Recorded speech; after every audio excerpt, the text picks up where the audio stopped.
Graça e paz, queridos, mais uma vez nós nos reunimos para cultuar ao Senhor nesse domingo, dia do Senhor, em que mais uma vez buscamos refúgio em sua presença. Gostaria de te convidar a abrir a sua Bíblia em Isaías capítulo 6. Isaías capítulo 6, nós leremos alguns versículos desse capítulo, Isaías capítulo 6, diz assim, palavra do nosso Deus: no ano da morte do rei Uzias, eu vi o Senhor assentado sobre um alto e sublime trono, e as abas de suas vestes enchiam o templo.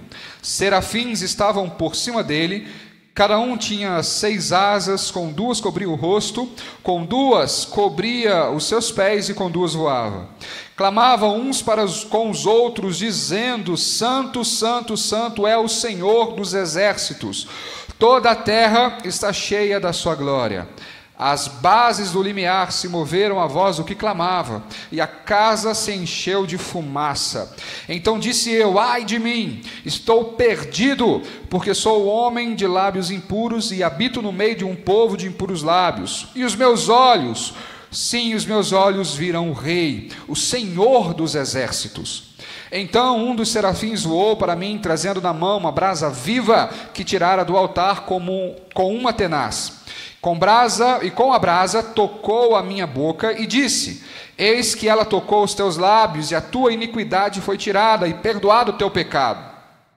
Depois disso, ouvi a voz do Senhor que dizia: a quem enviarei? E quem há de ir por nós? Disse eu: eis-me aqui, envia-me a mim. Nós temos vivido um tempo de crise, todos nós sabemos disso, crises absurdas e grandiosas, crise na educação, crise na saúde, crise na política, crise em tantos outros lugares. Mas um dos textos que a igreja sempre precisa lembrar em tempos de crise, além de todos os outros da Escritura, é especificamente Isaías capítulo 6.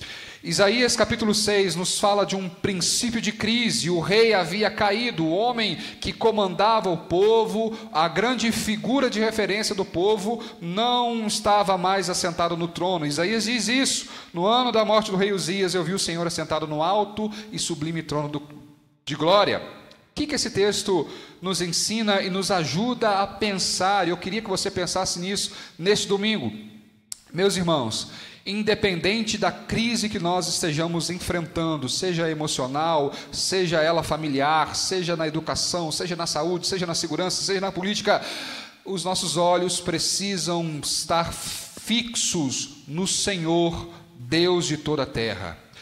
Isaías nos ensina que o rei pode não estar mais em seu palácio, mas o Senhor, Deus Todo-Poderoso, continua assentado no trono de glória. O Senhor continua conduzindo a história, e os nossos olhos precisam estar fixos nele, porque a sua glória é que dá sentido à nossa vida. A sua majestade permanece em tempos de crise. Precisamos continuar olhando para o Senhor, mas não só isso. Não apenas olhar para Deus e termos nele e dele consolo, mas em tempos de crise, quando olhamos para o Senhor assentado no alto e sublime trono de glória, algumas coisas acontecem e de fato devem acontecer.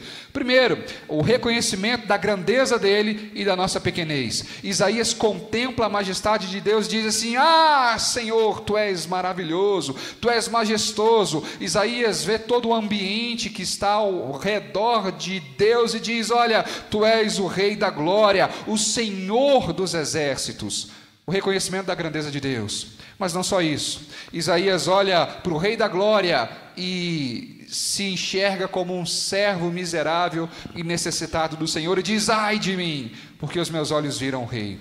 Ai de nós, porque os nossos olhos contemplam a grandeza de Deus, de um Deus que não perde o controle.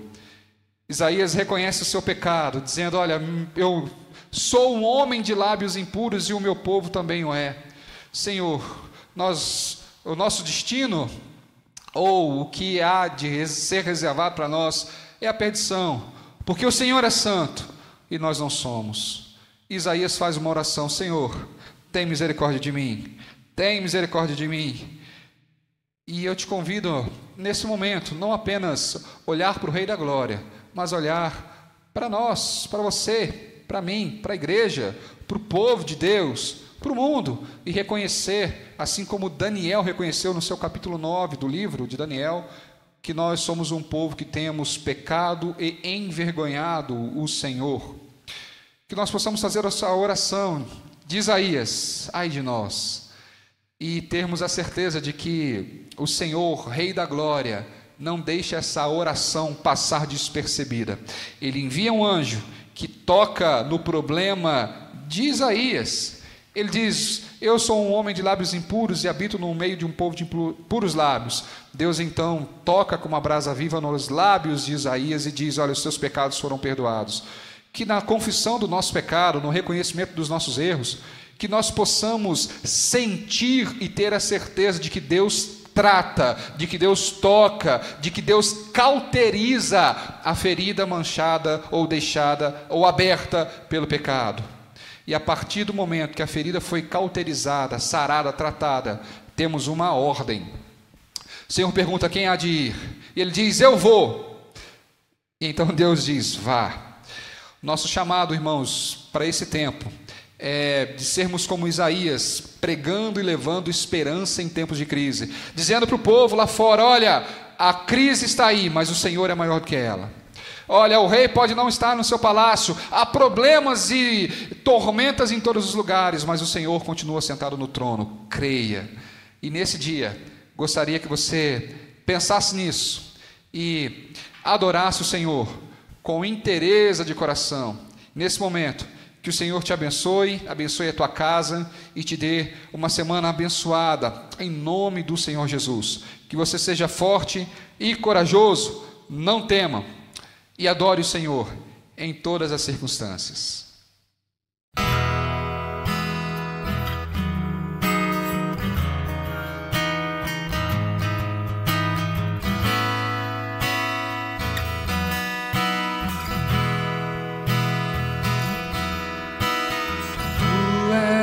Soberano sobre a terra, sobre os céus, tu és Senhor absoluto. Tudo que existe acontece, tu sabes muito bem. Tu és tremendo. E apesar desta glória que tens, tu te importas comigo também. E esse amor tão grande eleva-me, amarra-me a ti. Tu és tremendo. Tu és soberano sobre a terra, sobre os céus, tu és Senhor absoluto.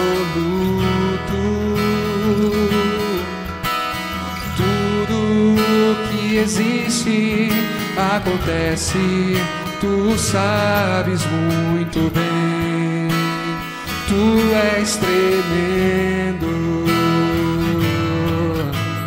E apesar dessa glória que tens, tu te importas comigo também. E esse amor tão grande eleva-me, amarra-me a ti. Tu és tremendo.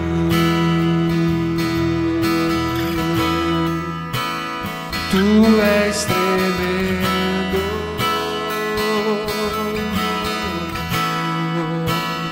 Tu és tremendo.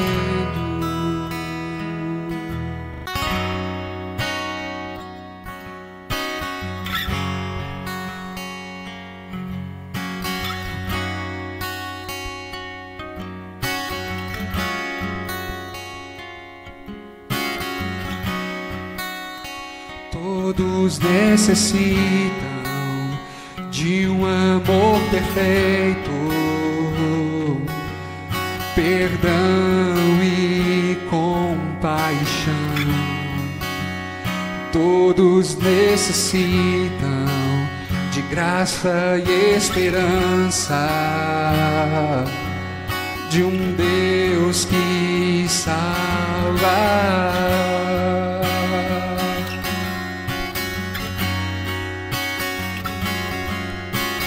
Cristo move as montanhas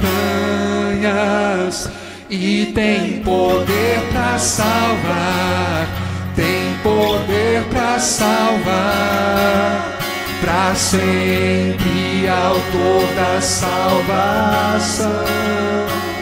Jesus a morte venceu, sobre a morte venceu.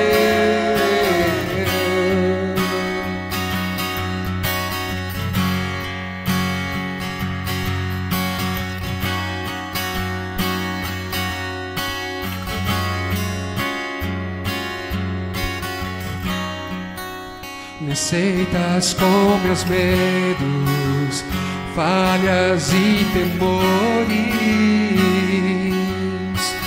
enche o meu viver, a minha vida entrego pra seguir seus passos, a ti me rendo.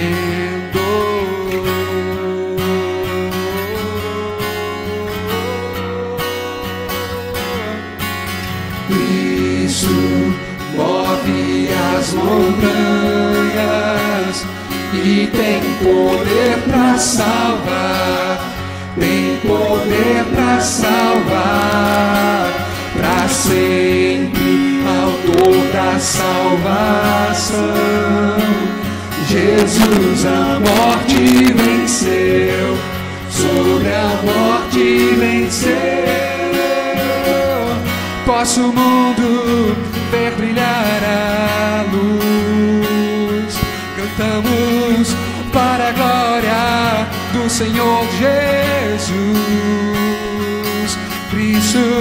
Posso o mundo ver brilhar a luz, cantamos para a glória do Senhor Jesus Cristo. Move as montanhas e tem poder para salvar, tem poder para salvar, para sempre, autor da salvação. Jesus a morte venceu, sobre a morte venceu.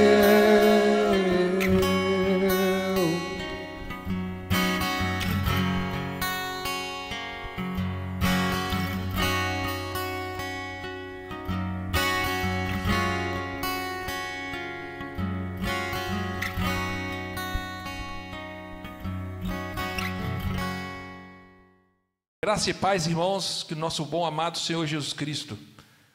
Vamos abrir nossa Bíblia em Abacuque 2, 17 aos 18. Abacuque 2, 17 ao 18. É hoje os nossos dízimos e oferta. Eu queria dizer para os irmãos que é uma tradição, além de ser tradição, a ordenança do Senhor. O verbo trazer os dízimos à casa do Senhor, tá bom? Que você possa, às vezes, do lado está ouvindo essa mensagem, de pessoas que são compromissadas com a nossa igreja, com o nosso Senhor Jesus Cristo, e trazer os dízimos e a oferta na casa do Senhor. Que Deus possa abençoar você que dizima, que oferta, você que está do lado aí, possa receber também a vitória do Senhor, tá bom? Abacuque 2, 17 até o 18. Ainda que a figueira não produza frutas, e a parreiras não dê uvas, ainda que não haja azeitonas para apanhar, nem trigo para colher, ainda que não haja mais ovelhas nos campos, nem o gado nos currais, mesmo assim eu darei graças ao Senhor e louvarei a Deus, o meu Salvador.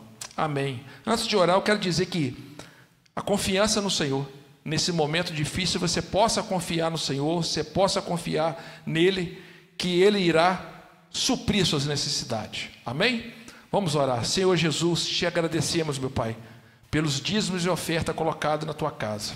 Te agradecemos por esses irmãos que são fiéis à tua palavra, que trazem, meu Pai, o melhor para o Senhor.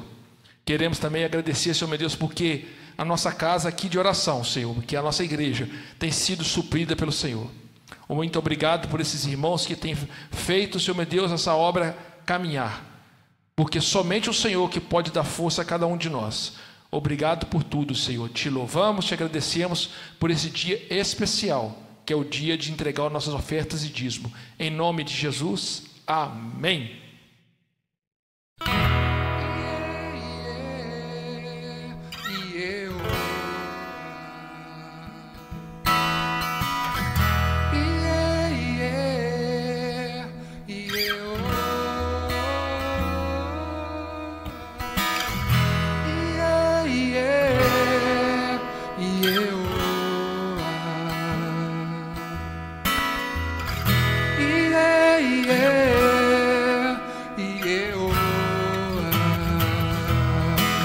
Sou grato por tudo que tenho, o tesouro maior desse mundo me foi dado como herança eterna, maior prova de um amor tão profundo. Ouvir a alegria em todo tempo. Tenho amigos, família, muitos irmãos.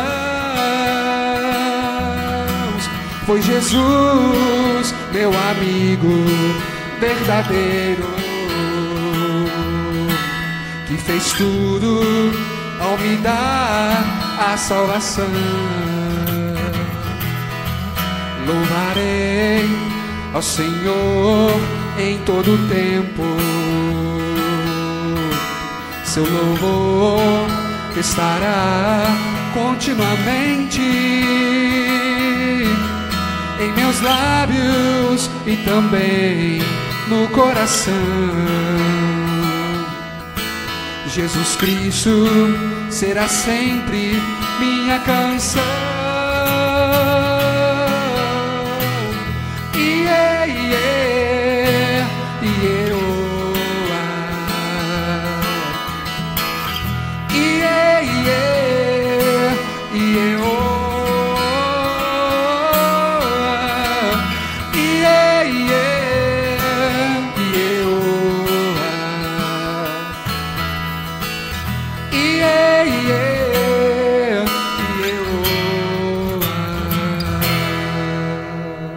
Te convidar a abrir a escritura em Lucas, capítulo 10, versículo 38 ao 42. Retornaremos ao texto da semana passada, dando sequência ao tema Um Coração de Maria no Mundo de Marta. Lucas, capítulo 10, versículos 38 a 42. Vou ler, peço que você acompanhe, por favor. Diz assim: indo eles de caminho, quem? Jesus e os 12. Jesus estava indo da Galileia para Jerusalém. Ele já sabia que o momento da crucificação estava por vir. Jesus, na Escritura, mostra que manifestou o desejo, o ímpeto de ir a Jerusalém. Afinal de contas, o tempo estava chegando. Indo eles de caminho, Jesus e os 12, entrou num povoado, e certa mulher, chamada Marta, hospedou na sua casa. Tinha ela uma irmã, chamada Maria, e esta quedava-se, e assentada aos pés do Senhor Jesus, ouvia os seus ensinamentos. Marta agitava-se de um lado para o outro, ocupada com muitos serviços. Então se aproximou de Jesus e disse: Senhor, não te importas de que a minha irmã tenha deixado que eu fique sozinha a servir? Ordena-lhe, pois, que venha ajudar-me. Respondeu-lhe o Senhor: Marta, Marta, andas inquietas e te preocupas com muitas coisas. Entretanto, pouco é necessário, ou mesmo uma só coisa. Maria, pois, escolheu a boa parte, e esta não lhe será tirada. Senhor, queremos te agradecer porque lemos a tua palavra e temos a certeza de que através dela teu Santo Espírito trabalha e opera em nossos corações. Nós pedimos graciosamente que o Senhor verdadeiramente nos transforme, que neste dia em que nós nos reunimos para adorar e cultuar ao Senhor, ainda que separados, porém não divididos, que o Senhor continue abençoando a tua igreja espalhada em todos os lugares. Pedimos que o Senhor nos dê, sim, o coração de Maria no mundo de Marta, aprendendo e entendendo que o Senhor é que dá significado, sentido para todas as coisas. Adoramos e pedimos que o Senhor continue falando conosco, em nome de Jesus. Amém e amém. Semana passada nós falamos que o capítulo 10 de Lucas é um capítulo especial, um capítulo em que Jesus valoriza, reconhece o valor de atitudes feitas por ele, em nome dele, mas ao mesmo tempo destaca aquilo que é verdadeiramente importante, aquilo que é fundamental. Nós vemos no capítulo 10 de Lucas 3 responsabilidades básicas, importantíssimas do cristão. Nós ouvimos no versículo 1 ao versículo 24 do Evangelho de Lucas, Jesus dizendo que todo cristão deve ser um embaixador. Mas ele diz: proclamem o rei, proclamem o reino, falem das virtudes do rei, mas não se esqueçam que a verdadeira alegria não reside no poder que o rei lhes deu, mas no fato de pertencerem a ele. Nós lemos no versículo 25 até o versículo 37 de Lucas, Jesus dizendo: olha, conheçam a lei, sejam abençoadores, a parábola do bom samaritano, sejam abençoadores, conheçam a lei, mas além de conhecer a lei, entendam o princípio por trás das formas, entendam que tão importante quanto entender a lei é praticá-la. E então nós chegamos no nosso versículo 38 a 42, desse nosso texto que começamos semana passada e finalizaremos hoje. Jesus nos ensina a ser abençoadores. Realizem coisas, realizem tarefas, ou melhor, adoradores. Realizem coisas, realizem tarefas para o Senhor Jesus, mas não se esqueçam de realizar coisas com Ele, tarefas com eles. Fazer coisas para o Senhor é importante, mas fazer coisas com o Senhor é fundamental. Por isso, essa nossa história. Nós vemos Jesus, como já dissemos aqui, saindo da Galileia, indo a Jerusalém e Betânia, onde ele estava, onde entra na casa de uma mulher chamada Marta e seus irmãos Maria e Lázaro, uma cidade, uma vila que distava mais ou menos 8 estádios, segundo João, capítulo 11, versículo 18, de Jerusalém. Isso dá por volta de 3 quilômetros. Marta e Maria recebem Jesus, acolhem Jesus e os seus discípulos, e até que em algum momento dessa hospedagem, Jesus descortina o coração das irmãs, dando a elas importantes lições. Mas não só descortina o coração de Marta e de Maria, mas também descortina o nosso coração.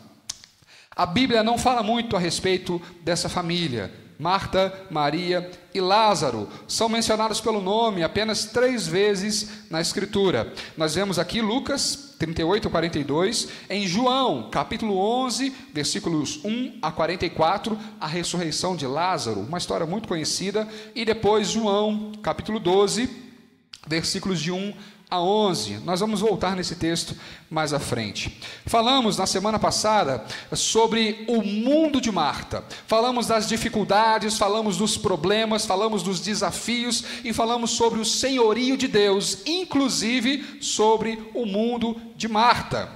Então, hoje, o que a gente vai pensar? O que faz de Maria nessa história um referencial, não um referencial descoberto por nós, mas dito pelo próprio Senhor Jesus.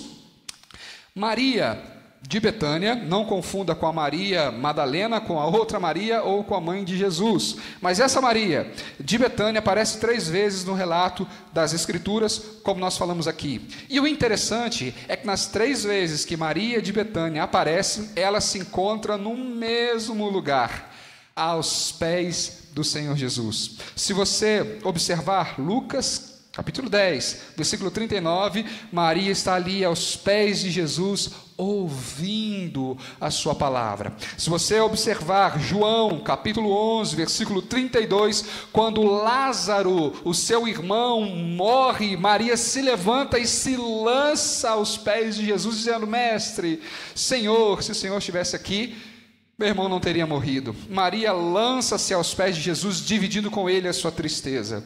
E por fim, João capítulo 12, versículo 3, Maria está aos pés de Jesus, onde ela quebra o vaso de alabastro, aquele perfume caro da época, e despeja sobre os pés de Jesus, enxugando os pés santos do nosso Senhor e Salvador com os seus cabelos. Maria aparece em 3 ocasiões, ambas ou todas aos pés de Jesus. O que faz de Maria um referencial nesse texto? Não apenas para aquele momento, não apenas para Marta, mas para mim e para você.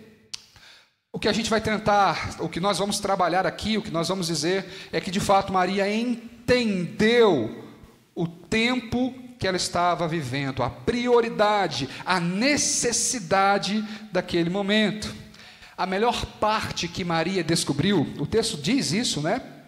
Nós lemos aqui Jesus dizendo, enquanto Marta, no versículo 40, andava ocupada, agitada para um lado, para o outro, Jesus, no versículo 42, vai dizer que Maria escolheu a melhor parte. E a melhor parte encontrada ou descoberta por Maria não poderia ser encontrada na cozinha, na agitação, no mundo de Marta, mas aos pés de Jesus.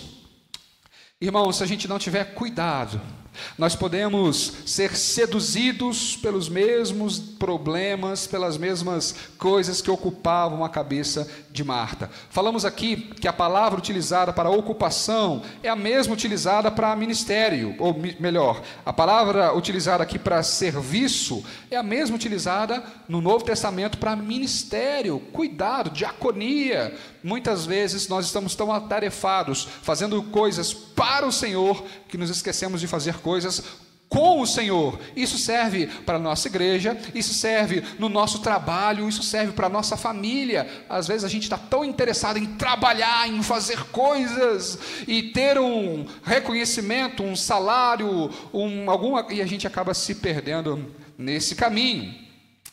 Se a gente não tiver cuidado, podemos adicionar tantas exigências, inclusive a nossa fé, de tal modo que a gente perca essa única coisa que necessitamos.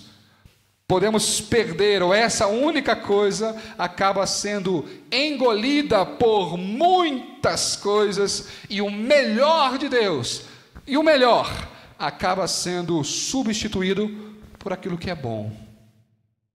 Se a gente não tiver cuidado, nós podemos ser vítimas das mentiras que dizem que devemos fazer algo para merecer o amor de Deus. Deixa eu te dizer uma coisa: nunca conseguiremos fazer algo que possa merecer sequer a atenção de Deus.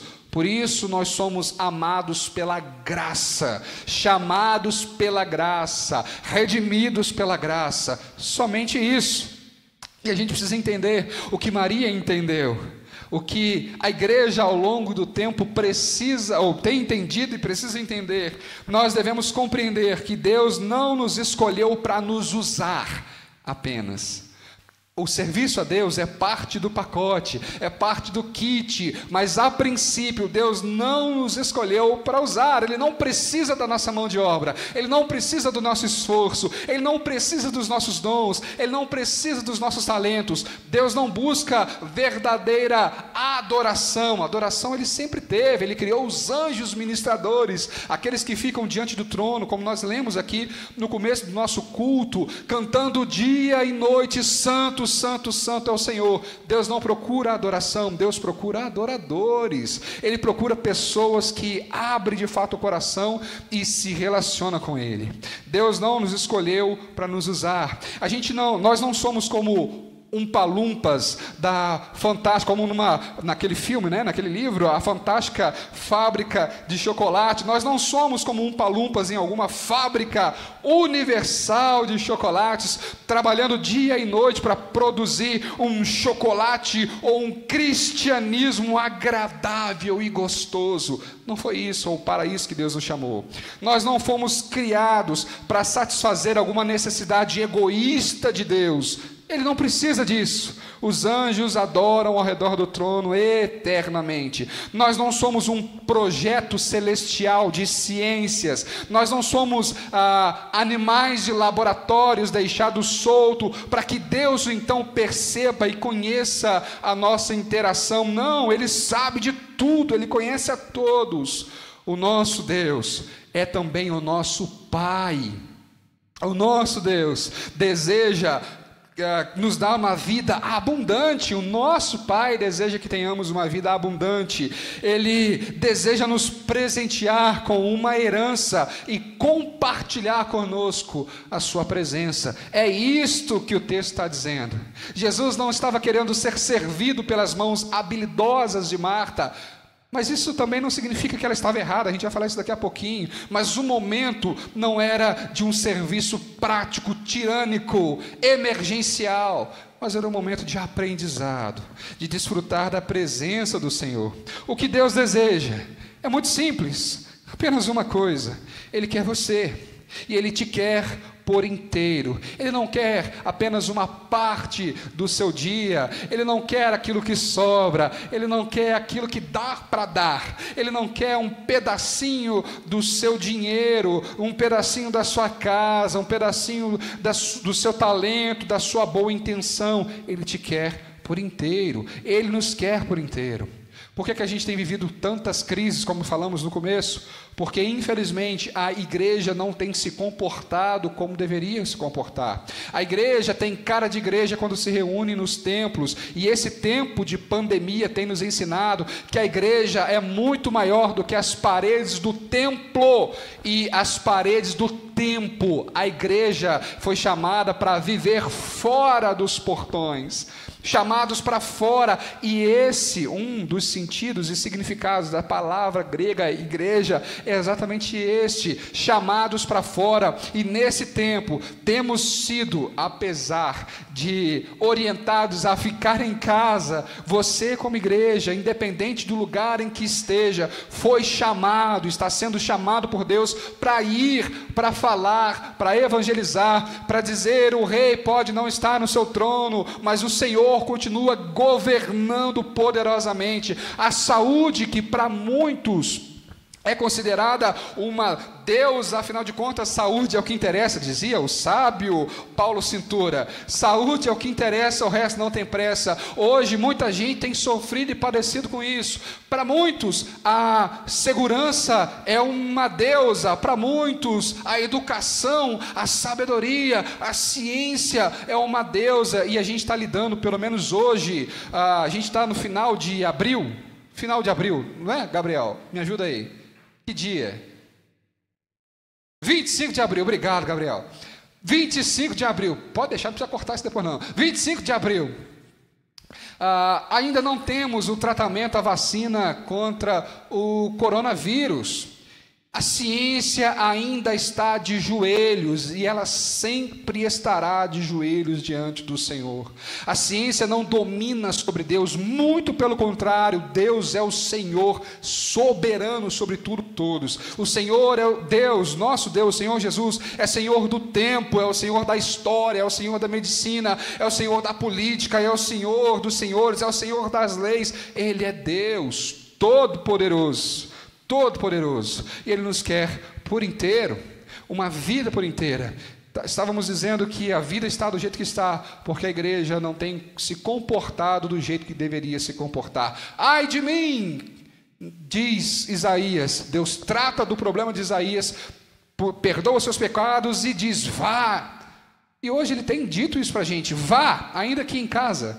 Pregue, fale para as pessoas da esperança que temos em Jesus Cristo, nosso Senhor e Salvador, e que Ele não perdeu o controle. Ele está reinando absolutamente soberano sobre tudo e todos, mas para que a gente possa chegar a essa conclusão, mas para que a gente possa ensinar isso para as pessoas com credibilidade, para que a gente possa servir a Deus e as pessoas, nós precisamos primeiro nos quedar aos pés do Senhor e Salvador, ter intimidade com o Senhor, para entender que Ele não quer apenas nos usar, mas Ele quer fazer coisas conosco.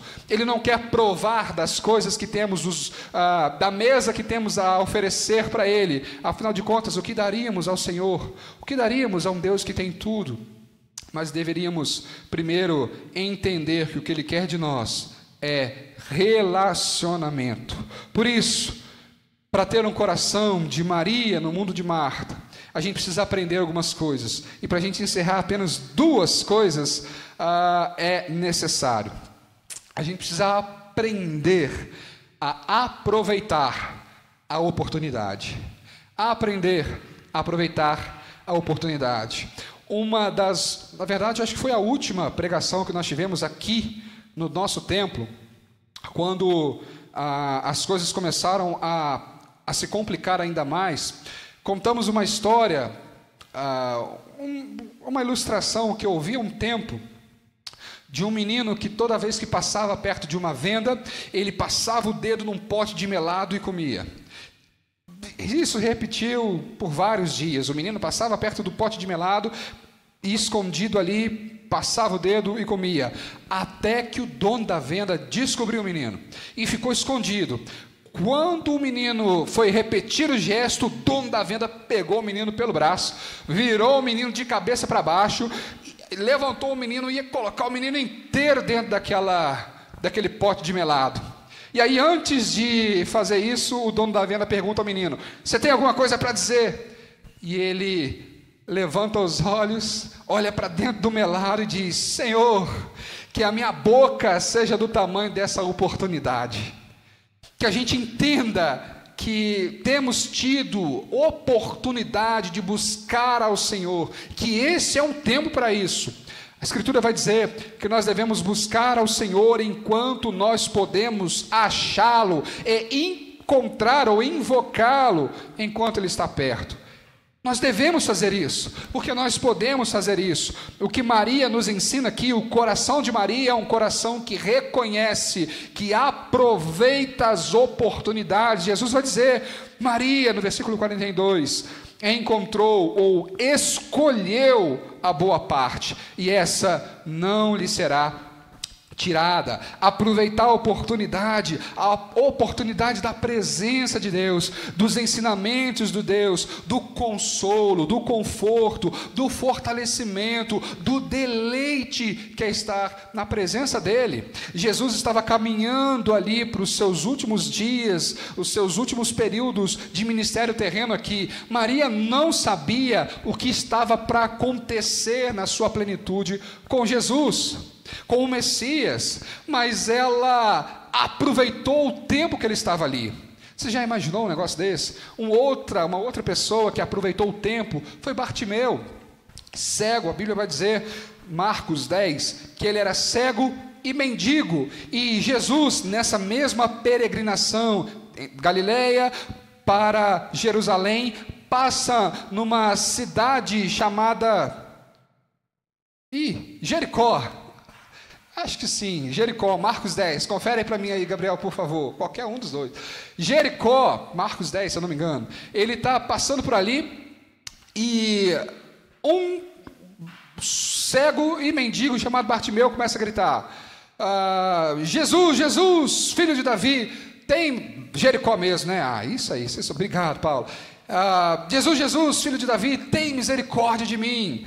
E aí Jesus para e pergunta para aquele cego: o que queres que eu te faça? E então Bartimeu não diz: olha, Senhor, que passe mais gente aqui para que eu ganhe mais dinheiro na esmola. Senhor, eu quero uma casa luxuosa. Senhor, eu quero uma bengala melhor. Lembra, ele era cego e mendigo. Bartimeu reconhece a oportunidade e toca no lugar essencial. Ele não pede mais gente para dar de esmola, ele não pede uma casa para morar. Ele diz: Senhor, que eu possa ver. Bartimeu não sabia se Jesus passaria por ali novamente, como de fato não passou. Jesus caminhava para a cruz, mas no tempo da oportunidade, Bartimeu olhou para Jesus, mesmo sendo cego, e reconheceu que ele era o Messias.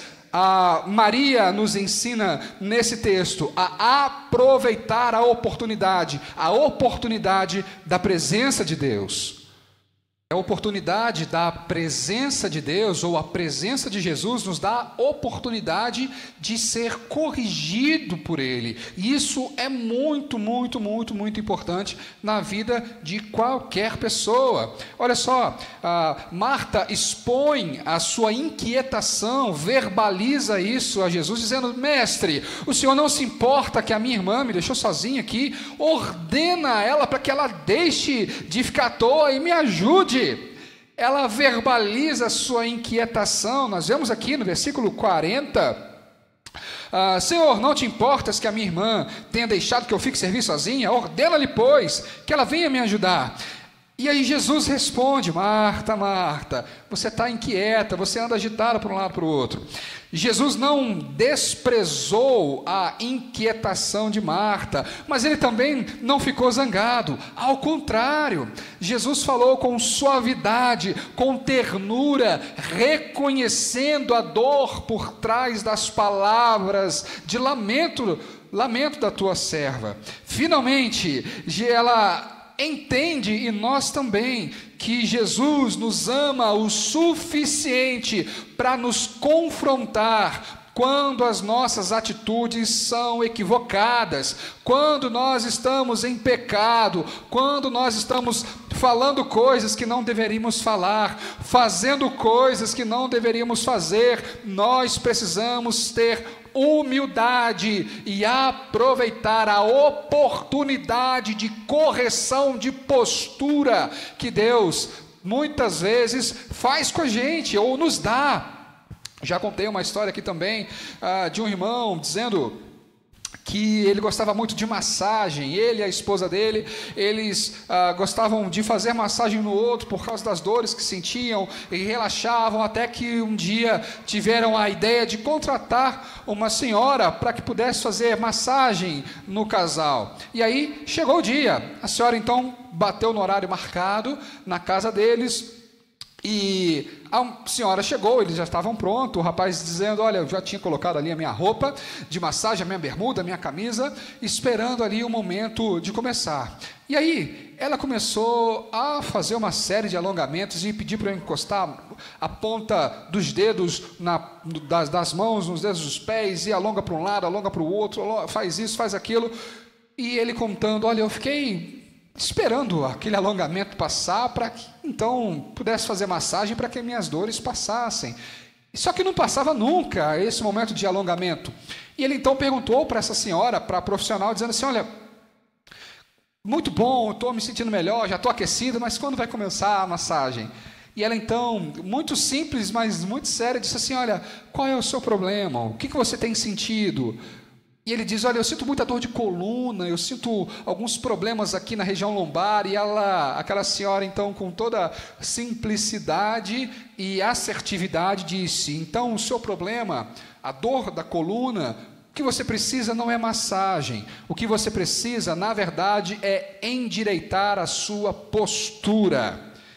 E ele disse que aquelas palavras caíram como uma bomba no coração dele, porque ele pensou, e aplicando isso para a vida espiritual também, que muitas e muitas vezes nós queremos desfrutar da presença de Jesus para que Jesus faça massagem no nosso ego, para que Jesus nos dê palavras de consolo, de alegria, de esperança, de segurança.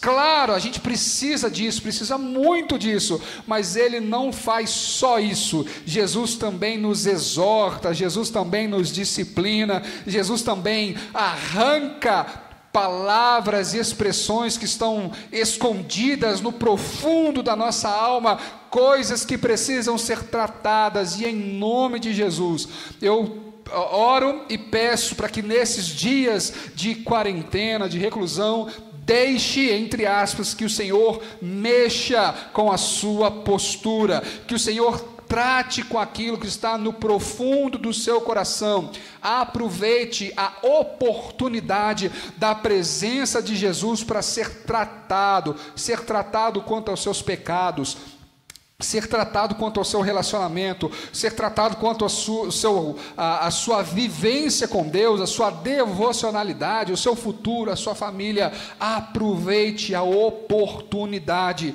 de ser tratado por Deus, a presença de Deus, assim como Marta estava passando por esse momento de confronto, de aperfeiçoamento, de modelagem. Seja você também. E o segundo e último ponto, além de aprender a aproveitar as oportunidades, a gente precisa aprender a reconhecer as nossas prioridades. Falamos aqui do cego Bartimeu, que entendeu que muito mais importante do que passar mais gente para que pudessem dar dinheiro para ele como esmola, muito mais importante, porque ele era um cego, muito mais importante do que ter uma casa boa, afinal de contas ele era mendigo, era que ele voltasse a enxergar. O texto vai dizer que Maria escolheu a melhor parte e essa não lhe seria tirada. O erro de Marta não foi servir. A condição de servo se encaixa perfeitamente a todo cristão. O erro de Marta foi permitir que o serviço a distraísse. O erro de Marta foi permitir que as agitações da vida, do ministério, da casa, da família, a fizesse esquecer do Senhor e a pensar somente no trabalho. E como é fácil a gente deixar que isso aconteça. Como é fácil confundir dever com devoção. Como é fácil confundir obrigação com comunhão. Esse foi o erro de Marta. Esse pode ser também o seu erro, pode ser também o meu erro. Em seu esforço de preparar uma mesa digna do Filho de Deus, ela quase perdeu o banquete, um banquete verdadeiro, banquete para a sua alma. No momento em que Jesus repreendeu Marta, ele não estava repreendendo o seu ato de servir, mas a sua postura. Jesus não acusou Marta por seu serviço amoroso e cuidadoso, mas por permitir que o trabalho a irritasse, a agitasse, a absorvesse as suas energias. Trabalho sem espiritualidade se torna exaustivo e desanimador. Da mesma forma, espiritualidade sem trabalho, sem obras, é infrutífera e egoísta. Temos visto isso na epístola de Tiago, temos estudado isso às terças-feiras. E a gente precisa então aprender a unir esses dois fatores. Um coração de Maria no mundo de Marta é olhar para o Senhor e entender que Ele é Deus do descanso e Ele é Deus do trabalho. Não se trata de duas atitudes mutuamente exclusivas, que se separam, mas uma questão de equilíbrio. Maria provavelmente ajudou Marta naquilo que poderia ajudar antes do Senhor chegar. Provavelmente Maria havia feito a sua parte do trabalho da cozinha e foi se alimentar da presença do Senhor, alimentar a sua alma com os ensinamentos do Senhor Jesus. Poucas coisas causam tanto estrago na vida do cristão quanto trabalhar para Cristo sem dedicar tempo de comunhão com Cristo, porque a gente pode estar se enganando, e Jesus vai dizer: sem mim nada podeis fazer. Maria escolheu a menor parte, a melhor parte, a parte que não poderia ser retirada dela, e a gente precisa aprender a fazer isso. Maria entendeu que nem só de pão viverá o homem. Jesus mesmo diz isso em Mateus capítulo 4, versículo 4. Ser equilibrado, meu irmão, minha irmã, é uma questão, ou não é tanto uma questão de perfeição, mas uma questão de encontrar o que de fato é essencial, é descobrir o ritmo certo da vida, é descobrir aquilo que é fundamental. Nós temos necessidades, mas dentro das nossas necessidades, qual é a prioridade? Qual tem sido a nossa prioridade? E uma coisa importante para a gente pensar aqui e falar, é que Jesus não diz: Marta, Marta, está vendo? Seja Maria. Não é isso. Jesus ensina e repreende a postura de Marta e elogia a postura de Maria. Marta e Maria são pessoas completamente diferentes, com personalidades diferentes, mas a escolha estava diante das duas. Nós vemos aqui, versículo 42, Maria escolheu a boa parte. Seja você parecida com quem for, Maria, com temperamento mais acolhedor, mais passivo como Maria, ou mais agitada como Marta, independente da sua personalidade, adore ao Senhor, escolha a melhor parte. Se você é Marta, não tente ser como Maria. Se você é como Maria, não tente ser como Marta. Não adianta aquela pessoa que é agitada, querer parar tudo de uma hora para outra. Não. Entenda que é possível ter um coração de Maria, mesmo no mundo de Marta. Não faça comparações entre você e outras pessoas, mas escolha a melhor parte. Não tente ser Marta, ou não tente ser Maria se você é Marta, e não tente ser Marta se você é Maria. Para a gente encerrar e orar, nós vemos, não só nesse texto, mas em toda a Escritura, que Deus derruba, ou Ele nos ensina, a parede e fez da sala de estar e da cozinha um único cômodo. Você não pode escolher entre servir e adorar, porque tudo está interligado. Jesus quebrou as paredes do cômodo. Sirva em adoração e adore com serviço. Quando Jesus coloca essa história no lugar em que ela está, isso significa algo para a gente. Quando Lucas coloca essa história, logo depois, lembra, falamos isso no primeiro estudo, logo depois da história do bom samaritano, do regresso dos 70, e pasme-se, antes da oração que o nosso Senhor Jesus nos ensinou, Ele também quer nos ensinar algo sobre isso. A história do bom samaritano e o ensinamento de Jesus sobre a oração nos refere, uma, sobre o nosso relacionamento com as pessoas, o bom samaritano, e outra, o nosso relacionamento com Deus. O Senhor nos ensina como orar. Uma história nos ensina que Cristo destrói o muro que separa, que divide as culturas. E a outra história nos ensina que Cristo derruba o muro que separa Deus e a humanidade. E Ele nos ensina dizendo: Pai nosso que estás no céu, amarás o Senhor teu Deus de todo o teu coração, toda a tua força, toda a tua alma, e também o próximo como a ti mesmo. Serviço e devoção e adoração andam de mãos dadas. E eu queria ler com você o último texto desse dia, para a gente orar, que está lá em João capítulo 12. João capítulo 12, versículos de 1 a 3. A última imagem que nós vemos de Marta e Maria na Escritura. João capítulo 12, versículos de 1 a 3. 6 dias antes da Páscoa, foi Jesus para Betânia, onde estava Lázaro, a quem ele ressuscitara dentre os mortos. E deram-lhe, pois, ali uma ceia. Marta servia, sendo Lázaro um dos que estavam com ele à mesa. Então Maria, tomando uma libra de bálsamo de nardo puro, muito precioso, ungiu os pés de Jesus e os enxugou com os cabelos, e encheu-se toda a casa com o perfume do bálsamo.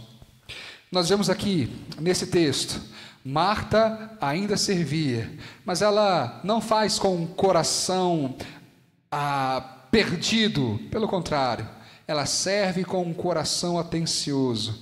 Nós vemos Marta, ao invés de ficar presa na cozinha, próximo à mesa, na sala de estar, ouvindo os ensinamentos de Jesus, na presença do seu Senhor. Aparentemente, a serva ocupada havia se tornado uma aluna dedicada, concentrada no servir e no ouvir, absorvendo as palavras do Senhor Jesus. Maria, que começou a noite provavelmente ajudando a Marta e também ouvindo as palavras de Jesus, agora serve. Em determinado momento ela se levanta, quebra o cântaro, quebra ali o recipiente de bálsamo de nardo puro e derrama sobre os pés de Jesus, já o preparando profeticamente para o seu sepultamento. Marta serve a mesa, na presença, e Maria adorando ao Senhor com o seu serviço, e Maria ao mesmo tempo adora ao Senhor com o seu gesto, servindo, preparando o seu mestre.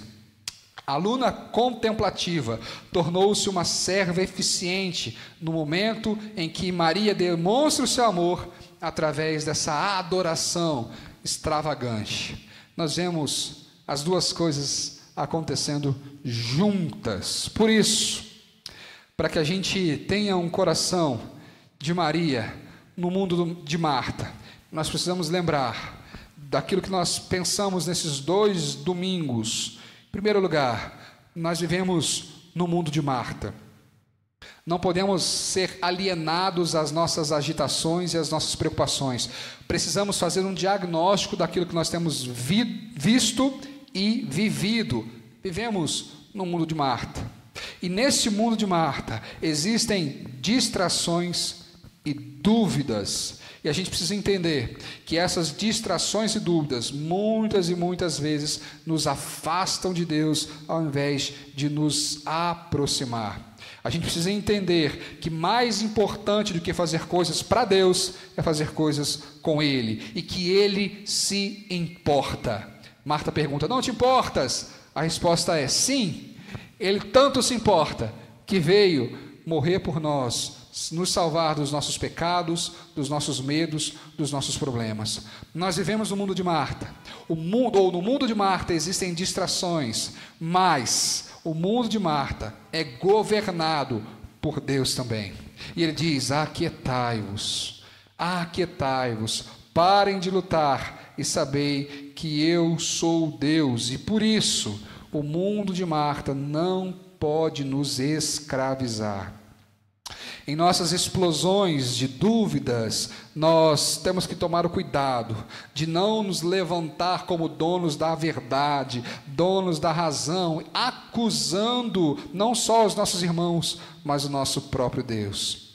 A adoração e serviço não se excluem. Nós precisamos entender que bem-aventurados são os equilibrados. Aproveite as oportunidades da graça para aproveitar da presença de Jesus e ser transformado por Ele. Aprenda a discernir aquilo que é prioridade na sua vida, na sua família, no seu emprego, na sua igreja. A gente viu nessas duas mensagens, nesses 2 domingos, que distinguir entre o que é importante e o que é fundamental é a chave, não apenas para sobrevivermos nesses tempos de crise, mas é a chave também para aproveitar ao máximo a presença de Jesus. Não deixe que Jesus passe despercebido por você. Aproveite, busque o Senhor enquanto se pode achar. Invoque-o, porque Ele ainda está perto.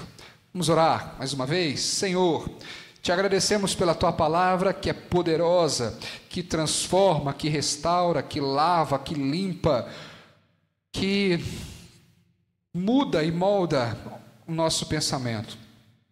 Pedimos nesse momento que o Senhor nos ensine realmente a aproveitar a Tua presença, a desfrutar da Tua presença. Que o Senhor nos ensine, que o Senhor nos corrija, nos repreenda, nos eduque. Que possamos ter um coração de Maria, um coração disposto a ouvir, a obedecer, mas que entendamos que o alvo ou que o padrão é muito mais elevado do que um coração de Maria. Porque na verdade o Senhor nos chamou para sermos a imagem do Seu Filho Jesus. Nós precisamos ser como Cristo, nosso Senhor. Por isso, dá-nos um coração disposto a obedecer, a ouvir a Tua voz. Dá-nos sensibilidade, dá-nos amor.